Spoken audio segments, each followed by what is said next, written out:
वैष्णवी हगवणेंच्या मृत्यूनंतर तिचं 9 महिन्याचं हे बाळ अखेर कसपटे कुटुंबियांच्या ताब्यात आलंय आणि हे बाळ आता आजी आजोबांच्या कुशीत आलंय। त्यामुळे कसपटे कुटुंबियांनी सुद्धा आनंद व्यक्त केलाय। त्यांनी समाधान व्यक्त केलं की त्यांचा नातू त्यांच्याकडे आता परत आलेला आहे। एका अज्ञात व्यक्तीचा फोन आला आणि त्यानं आम्हाला बोलावलं, त्यानंतर महामार्गावर हे बाळ आमच्या ताब्यात दिलं अशी माहिती वैष्णवीचे मामा उत्तम बहिरट यांनी दिली।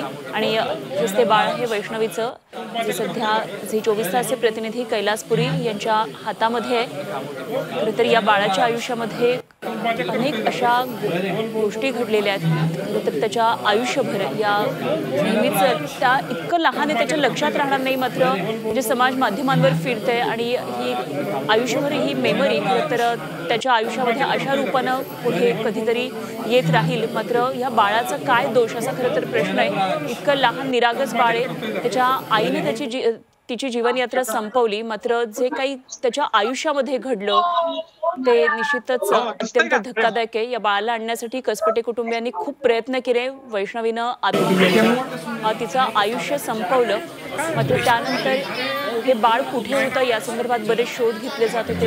वैष्णवीच्या आई वडिलांनी सुद्धा शोध घेतला, हे बाळ कुठे आहे या संदर्भात तक्रारी दाखल झाल्या।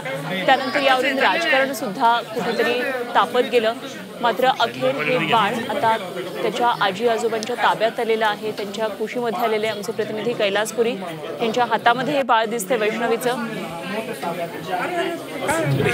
त्या लहान बाळाच्या लीला असतात त्या सगळ्या सुरू आहेत आणि प्रत्येक गोष्ट पकडण्याचे प्रयत्न तो करतोय, मात्र या बाळाला माहिती नाहीये की त्याची आई आता त्याच्या आयुष्यामध्ये नाहीये। वैष्णवीचं बाळ आजी आजोबांकडे आलेलं आहे, तिच्या आई वडिलांकडे आलेलं आहे आणि हा नातू त्याच्या आजी आजोबांच्या ताब्यात आलेला आहे।